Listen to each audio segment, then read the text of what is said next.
శ్రీమాత్రే నమ. జయ గురు దత్తాత్రేయ నమ. ఈ వీడియోలో మనం వృశ్చిక రాశి వారు జీవితంలో అదృష్టవంతులుగా మారాలంటే ఏ నియమాలు పాటించాలి, ఏ జాగ్రత్తలు తీసుకోవాలి అన్న విషయాన్ని మనం ఈ వీడియోలో పరిశీలించే ప్రయత్నం చేద్దాం.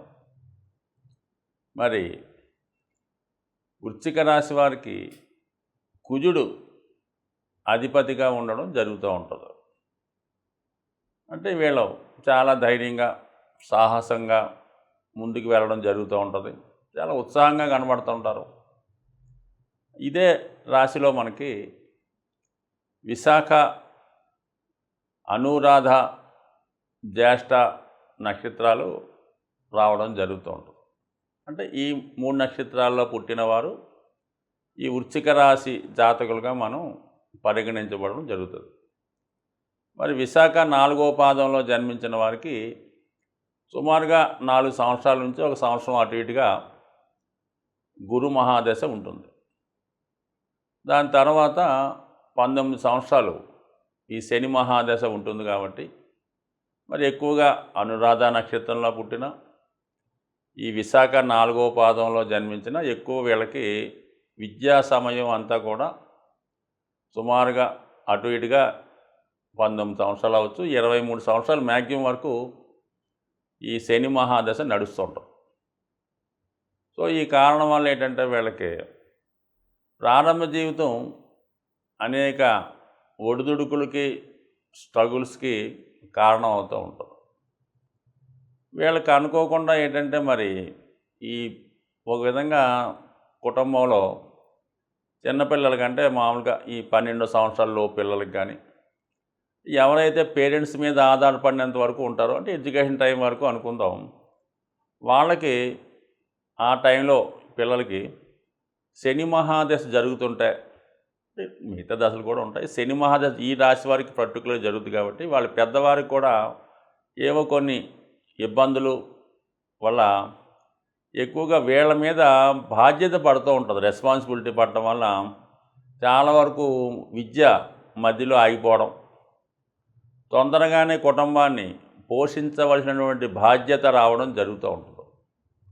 సో ఆ కారణం వల్ల ఏంటంటే వీళ్ళు ఎక్కువగా ఈ మిలిటరీ, ఈ పోలీస్ డిపార్ట్మెంటు, చిన్న చిన్న ఈ మోటార్ ఫీల్డ్లోకి అనూహ్యంగా కొంతమంది మిగతా పరిస్థితులు అనుకూలించినప్పుడు ఈ విధంగా బాల్యంలోనే వృత్తిలోకి ప్రవేశించడం జరుగుతూ ఉంటుంది. సో దాంతోపాటుగా వీళ్ళకి చిన్నప్పటి నుంచి కొంత స్ట్రగుల్ పట్టవాలి. ఎందుకంటే శని మహాదశ జరుగుతూ ఉంటుంది. ఆ కారణం వల్ల మరి బాధ్యత తెలియడం వల్ల, ధనం విలువ తెలియడం వల్ల చాలా వరకు 45-50 సంవత్సరాల నాటికే బాగా పరిపక్వత చెంది జీవితంలో తొందరగానే స్థిరపడి జీవితంలో పైకి రావడం జరుగుతుంది. అంటే ఈ విధంగా ఇబ్బంది పడిన వారు ఎప్పుడైనా ఈ ప్రారంభ దశలో శని మహాదశతో ప్రారంభమైతే వాళ్ళకి ఖచ్చితంగా మరి సగం జీవితం ఇబ్బందులు పడి దాని తర్వాత జీవితంలో స్థిరపడడం జరుగుతూ ఉంటుంది. సో ఇది వీళ్ళకి. అదే జ్యేష్ఠ నక్షత్రంలో జన్మించిన వారి జీవితం ఇంకో విధంగా ఉంటుంది. ఇది ఒక విధంగా స్ట్రగుల్తోనే ఉంటుంది. అంటే బుధుడు దీనికి నక్షత్రానికి అధిపతి అవ్వడం వల్ల ఇది బుధుడు కుజుడు కాంబినేషన్ ఏర్పడుతుంది. ఎందుకంటే కుజుడు రాశిలో బుధుడు నక్షత్రం, అందుకని వీళ్ళు చాలా లాజిక్గా స్ట్రగుల్గా ఉంటారు. వీళ్ళకి కూడా బాల్యంలో స్ట్రగుల్ ఉంటుంది. అప్పుడు ఉన్నటువంటి పేరెంట్స్ స్ట్రగుల్ వల్ల వేరే కారణాలు ఇబ్బంది ఉంటుంది. కానీ వీళ్ళు ఎన్ని ఇబ్బందులు ఎదురైనా తట్టుకొని విద్యలో బాగా రాణించగలిగి ఎక్కువగా ఈ మెడికల్ రంగం అవ్వచ్చు, మంచి అధికార హోదా కలిగినటువంటి ఉద్యోగంలో చేరడం కానీ జరుగుతూ ఉంటుంది. ఇంటర్నల్గా వీళ్ళు జీవితం చిన్నప్పటి నుంచే చాలా అనుభవాలు గుణపాఠంగా నేర్చుకోవడం వల్ల వివాహం అయినంత వరకు కూడా ఒక విధమైన లైఫ్ ఉంటుంది. అంటే వాళ్ళు అప్పటిదాకా పేరెంట్స్ కంట్రోల్లో ఉండడం కానీ మొత్తం మీద ఇబ్బంది ఉండే అవకాశం ఉంది. చాలామంది వృశ్చిక రాశి, వృశ్చిక లగ్న జాతకులకి పేరెంట్స్తో కూడా విరోధం ఉండే అవకాశం ఉండదు. ఎక్కువగా ఇది కనబడుతూ ఉంటుంది. మరి కొంతమందికి అది మనస్తాపాన్ని, కష్టాన్ని కలిగించినప్పుడు కూడా ఇది కొన్ని జాతకంలో ఉన్న విశేషాలు. ఈ విధంగా పేరెంట్స్తో విభేదాలు ఉండడం వల్ల అవ్వచ్చు, లేదా వీళ్ళ చిన్నతనంలో పేరెంట్స్కి ఒకరికొకరికి మనస్పర్ధలు రావడం వల్ల వాళ్ళు ఏదైనా ఇబ్బంది పడి ఇడిపోవచ్చు. కొంతమంది తల్లి పెంపకంలోనూ లేదా మరికొంతమంది తండ్రి యొక్క సంరక్షణను పెరగడం వల్ల జీవితంలో ఇటువంటి స్ట్రగుల్ ఎదుర్కోవడం వల్ల ఏంటి వీళ్ళ జీవితం తర్వాత వీళ్ళ భార్యని వీళ్ళ సంతానానికి ఎక్కువ విలువ ఇవ్వడం వల్ల మిగతా వాళ్ళ గురించి పెద్దగా పట్టించుకోకపోవడం జరుగుతూ ఉంటుంది.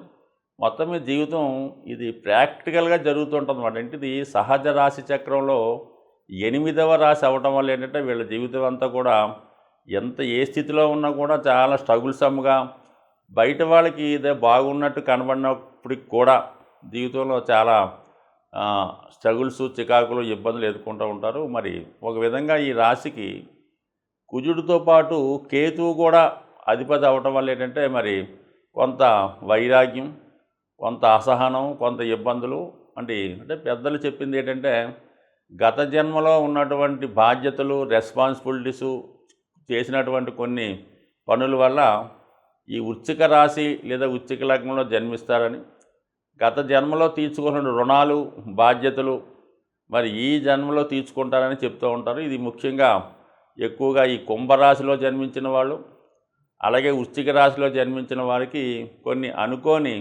పూర్వజన్మ సంబంధాలు, అనుబంధాలు రావడం జరుగుతుంటాయి. సో ఈ కారణం వల్ల ఈ జాతకుల్ని అందరూ కూడా ఉపయోగించుకొని వదిలేసే వాళ్ళే ఉంటారు. కొంతకాలం ఏదో ఎటువంటి చుట్టరికం లేకుండా కొంతకాలం వీళ్ళ మీద ఆధారపడటం కానీ, సో వీళ్ళ దగ్గర ఏదో కొంత ధనం అప్పుగా తీసుకొని ఎగ్గొట్టడం కానీ, సో వీళ్ళు సంబంధం లేని వ్యక్తుల్ని పెంచి పోషించడం కానీ జరిగే అవకాశం ఎక్కువగా ఉంటుంది. కాబట్టి కొంతవరకు ఇది పూర్వజన్మ బంధంగా అనుకోవాలి.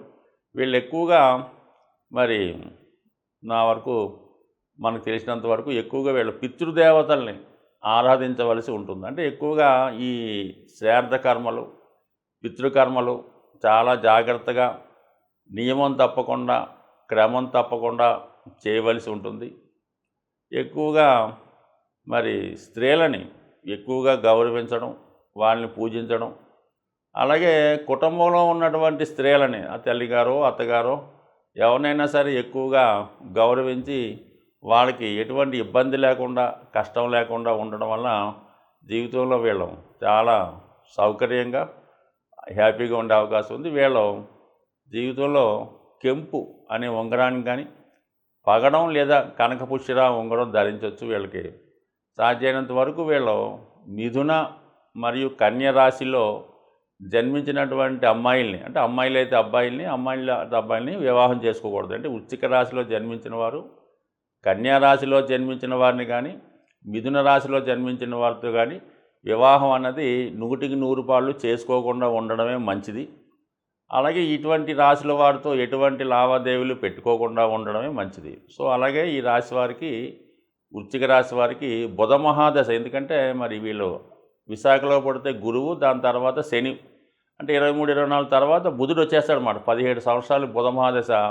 చాలా ఇబ్బందులు పడుతుంటారు. కాబట్టి బుధ మహాదశలో వీళ్ళకి చాలా ఇబ్బందులు ఎదుర్కొంటాయి. కాబట్టి ఆ టైంలో విష్ణు సహస్రనామం అలాంటివి చదువుకొని కొంచెం జాగ్రత్తగా వ్యవహరించడం మంచిది.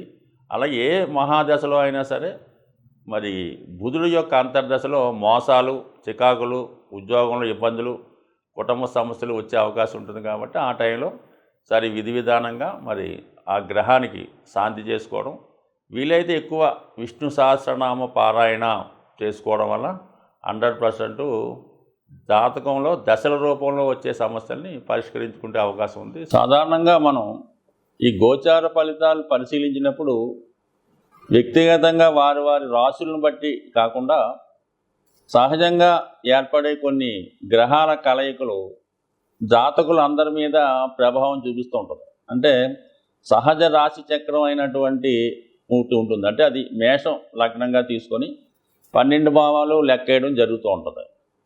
సో ఈ భావాల్లో కొన్ని గ్రహాలు బలంగా ఉన్నప్పుడు అవి జాతకులు అందరి మీద ప్రభావాన్ని చూపడం జరుగుతూ ఉంటుంది. మరి ఇప్పుడు ఈ సహజ రాశి చక్రంలో ఈ కుజ రాహులు 12వ స్థానంలో సంచరించడం వల్ల ఒక విధంగా కొంత అవినీతి కార్యక్రమాలు, అక్రమాలు, అది దోపిడీలు అనుకోవచ్చు, రోడ్డు ప్రమాదాలు అనుకోవచ్చు, అన్యాయంగా ప్రవర్తించడం అనుకోవచ్చు, దుర్మార్గంగా, ఇవి కొద్దిగా ఈ లోకంలో, ఈ ప్రపంచంలో, ఈ దేశంలో ఎక్కువయ్యే అవకాశం ఉంటాయి. సో ఈ దౌర్జన్య కార్యక్రమాల వల్ల సాధారణ వ్యక్తులు, మధ్యతరగతి కుటుంబాలు చాలా వరకు ఇబ్బంది పడుతూ ఉంటారు. సో అలాగే ఈ గురువు రవి కలిసి ఉండడం ఒక విధంగా ధనస్థానంలో ఉండడం వల్ల ఫైనాన్షియల్ ఫ్లో బాగా పెరుగుతూ ఉంటుంది అన్నమాట. ఆర్థిక సంపద పెరుగుతుంది, మనీ రొటేషన్ పెరుగుతూ ఉంటుంది, బ్యాంకింగ్ రంగం ఫైనాన్స్ రంగం చాలా డెవలప్ అవుతూ ఉంటుంది. అంటే ఈ రెండో స్థానం అన్నది సహజ రెండో స్థానం వృషభ రాశి, ఫైనాన్స్ సంబంధించింది. ధనకారకుడు అక్కడ సంచరించడం వల్ల ఫ్లో ఆఫ్ మనీ ఎక్కువ పెరుగుతుంది. ప్రభుత్వం వారి దగ్గర కూడా మరి వాళ్ళ యొక్క సంపద పెరగడం వల్ల ప్రభుత్వాలు బలంగా తయారవుతాయి. సో ఆ కారణం వల్ల ప్రజలకి సౌకర్యవంతమైన జీవితం రావడం జరుగుతూ ఉంటుంది అన్నమాట.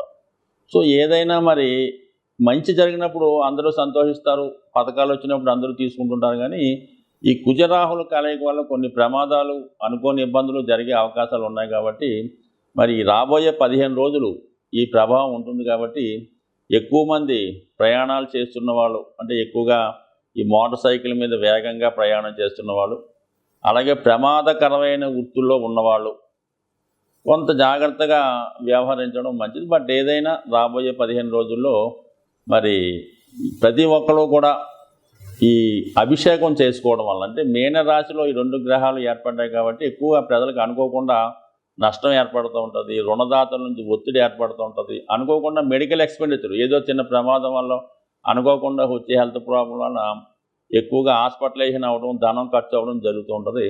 అంటే ఈ ధనం ఖర్చు అవ్వడం కంటే మనకి ఎక్కువ మోసం రూపంలో పోతుంటుంది. ఏదో చిన్న హెల్త్ ప్రాబ్లం ఉంటుంది, దాన్ని ఏదో పెద్దగా చెప్పి ఒక 1000 రూపాయలతో పోయేదానికి ఒక 10,000, 1,00,000 రూపాయలు కూడా ఖర్చు పెట్టించవచ్చు. ఇటువంటి వాటి నుంచి తప్పించుకునే ప్రయత్నంలో మరి ఎక్కువగా ఈ రాహువుకి కుజుడు జలతత్వంలో కలిసి ఉండడం వల్ల మీరు లక్ష్మీ నరసింహస్వామి దేవస్థానం మనకి యాదగిరి గుట్ట, అలాగే మంగళగిరి, మరి అలాగే సింహాచలం వంటి ఈ లక్ష్మీ నరసింహస్వామి దేవస్థానం లోకల్గా ఉన్నటువంటి టెంపుల్ ఏమన్నా ఉంటే అటువంటి టెంపుల్లో విధి విధానంగా మరి స్వామికి పానకంతో అభిషేకం చేయడం వల్ల కానీ, లేదంటే పానకం నైవేద్యంగా పెట్టడం వల్ల, ఇవన్నీ కుదరని వాళ్ళు ఇంటి దగ్గరే మరి లక్ష్మీ నరసింహస్వామికి పానకాన్ని నైవేద్యంగా పెట్టడం వల్ల ఇటువంటి విపత్తుల నుంచి తప్పుకునే అవకాశం ఉంటుంది. స్వస్తి.